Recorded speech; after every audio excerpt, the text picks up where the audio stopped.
హనుమాన్ అంటే ఆ trailer release అయినప్పుడు గానీ, ప్రమోషనల్ కంటెంట్ గానీ, ఇట్స్ ఎ గుడ్ సినిమా, మంచి సినిమా అని అనుకున్నారు గానీ, సినిమా స్థాయి ఏంటి అనేది ఖచ్చితంగా ప్రీమియర్స్ నుంచే తెలిసింది. ఎప్పుడైతే హనుమాన్ క్లైమాక్స్ షాట్ పడిందో ఇంక ఎప్పుడే అసలు నేను చూసిన ఐమాక్స్‌లో literally people are jumping on the seats. అవును.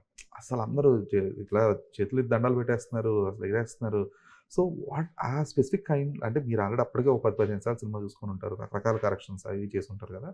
సో, ఆ స్పెసిఫిక్ మూమెంట్‌లో ఆడియన్స్ ఒక్కసారిగా ఆ కైండ్ ఆఫ్ రియాక్షన్‌కి అప్పుడు మీరు దాన్ని ఎలా అక్నాలెడ్జ్ చేశారసల? నేను గూడా అలాంటి ఒక స్క్రీన్‌లోనే ఇంకా 'సంధ్యా'లోనే చూసాను నేను ప్రీమియర్. హ్మ్. ఫుల్ క్రౌడ్ ప్యాక్డ్ నుంచొని చూసేస్తున్నారు సినిమా. నేను half way through the film okay. ఇది పాస్ అయిపోయాము. ఇది బానే నచ్చేస్తాం జనాలకి.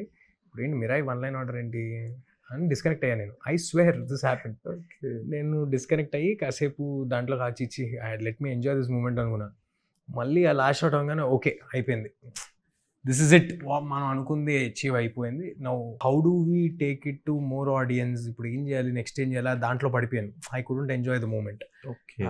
Not just that film, in my entire career I couldn't enjoy any successful moments. Whenever that happens it's something that how do we amplify it? How do we make it more దాన్ని ఎలాగా జనాల్లోకి తీసుకెళ్ళాలి, ప్రజల్లోకి తీసుకెళ్ళాలనే thought will okay. Overshadow my enjoyment time.